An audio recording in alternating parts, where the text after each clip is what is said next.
Иногда судьба ставит нас в такие ситуации, где поступить правильно, значит ошибиться. Вчера муж объявил ей, что уходит к другой женщине. «Прости меня, но так получилось». Он сообщил об этом Лене так мимоходом, скидывая свои вещи в сумку. «А как же Машенька?» – подавленно спросила Лена. «Ты бросаешь нас в самый тяжелый момент в жизни.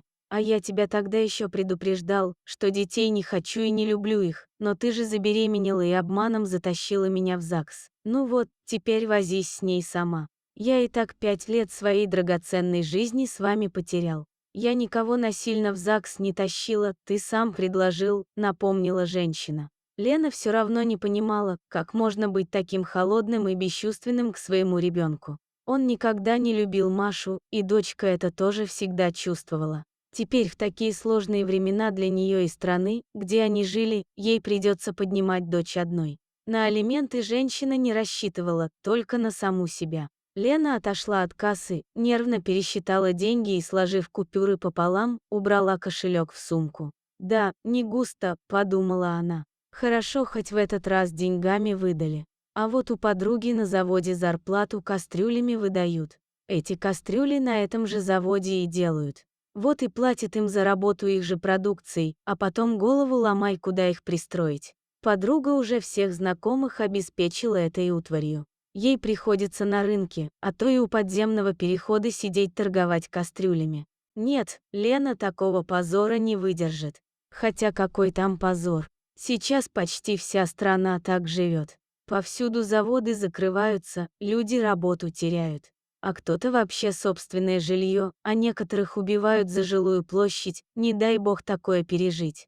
Лена шла через сквер, погруженная в свои мысли, и вдруг услышала позади себя хриплый простуженный голос. Молодая женщина обернулась и увидела бомжа, сидящего на скамейке.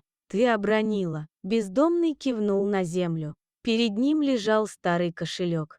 Бомж что-то невнятно пробурчал, не проявляя особого интереса к потерянной вещи. А Лена начала копаться в сумке. Потом прощупала свои карманы. И тогда она поняла, что это ее кошелек. Так бы и ушла, не заметив потери. Ведь на эти деньги им с дочкой предстояло прожить в лучшем случае до аванса, а в худшем она даже думать боялась. Только к ее счастью этот бездомный вовремя заметил выпавший кошелек. «Надо же, заметил и не взял себе», — подумала Лена. «Ведь не каждый так поступит. Другой бы ничего не сказал, а молча бы прибрал к рукам». Женщина подняла кошелек и присела рядом с бомжом на скамейку. «Спасибо тебе, ведь это все, что у меня есть, вернее, у нас с дочкой. Я могу для вас что-нибудь сделать. Думаете, мне полегчает, если я подберу чужое? Да ничего не изменится для меня, никуда с улицы я не денусь, поэтому не вижу смысла в этом подлом поступке.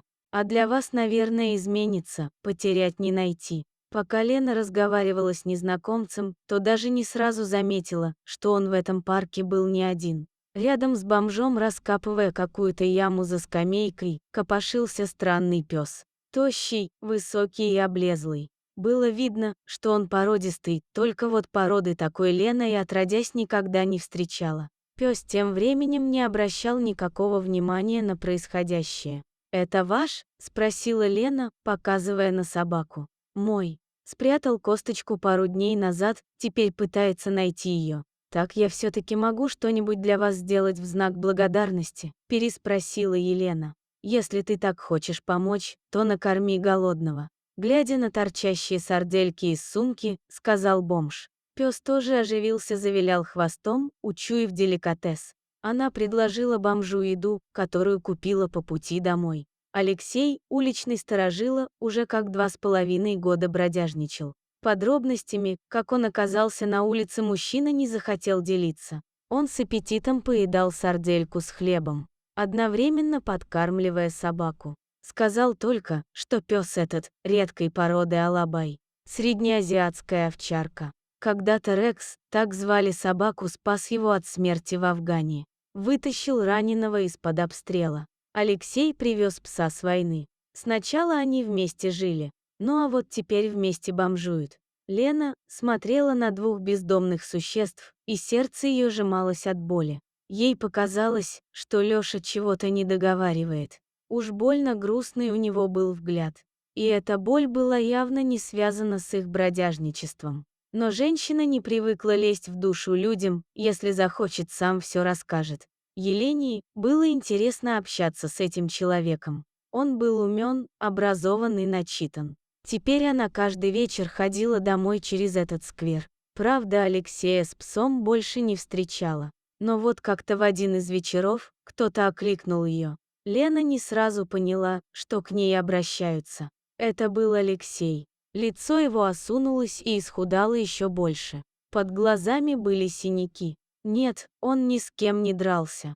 Это были синяки от тяжелой болезни. Оказалось, что он сильно болен, потому Лена не встречала его с тех пор в сквере. «Дела мои совсем плохи, туберкулез проклятый. Мне осталось недолго. Чувствую, что скоро уже придет за мной дама с косой». И вдруг, неожиданно прозвучало из его уст: «Слушай, Ленка, возьми Рекса к себе, пропадет ведь пес один на улице.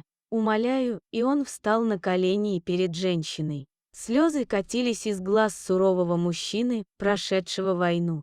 Она опомниться не успела, как в руке у нее оказалась веревка с собакой. На другом конце аллеи быстро удалялась фигура бомжа. Она видела его тогда последний раз в жизни. С тех пор прошло чуть больше года. Елене в последнее время везло. Удалось найти хорошую работу, где ее ценили и платили приличную зарплату без задержек и штрафов. Летом даже удалось получить отпуск, который они с Машенькой и Рексом решили провести в деревне, на свежем воздухе, в маленьком доме, который она сняла на месяц. Тем более, что к Лене стал частенько наведываться бывший муж с какими-то нелепыми требованиями и шантажом. Женщина знала, что не нужна ему дочь, но мотать нервы, угрожая отнять ребенка, это было в его стиле. Им надо было где-то спрятаться на время от его навязчивого натиска. Но бывший муж разыскал их. Здесь Лена уже почти перестала думать о нем, надеясь, что тот оставит свою затею видеться с когда-то ненужным ребенком. После одного предательства она никак не могла поверить уже бывшему мужу. Сегодня нежданный гость явился к их дому. Лена открыла калитку и сразу же ее закрыла, буквально перед носом предателя, узнав, кто к ним пожаловал. Тот потом долго ходил вокруг, стучался в окна и колотил в ворота. Рекс разрывался от безумного лая, словно чувствуя, что беда пришла к ним в дом. Лена рыдала в подушку, не зная, что делать. Бывший предпринял попытку вломиться в дом к Лене силой. Рекс хоть и был привязан, но не давал незваному гостю подойти к двери. Но тот пошел на крайний шаг. Мужчина подкинул отравленную еду во двор, чтобы избавиться от собаки, которая мешала ему выполнить задуманное. Рекс все понял и не стал есть это угощение. Но утром печенье с отравой нашла в песке Машенька. Рекс, увидев отраву в руках ребенка, кинулся к ней, выхватил из рук печенье и съел. Лена не успела этому помешать. Преданный пес умирал у нее на руках. Сегодня Елена молилась за них обоих, за пса и за его хозяина, чтобы они обрели покой там на небесах. Спасибо, дорогие зрители, что дослушали до конца. Делитесь своим мнением в комментариях, а также подписывайтесь на канал, где вы найдете еще много интересного.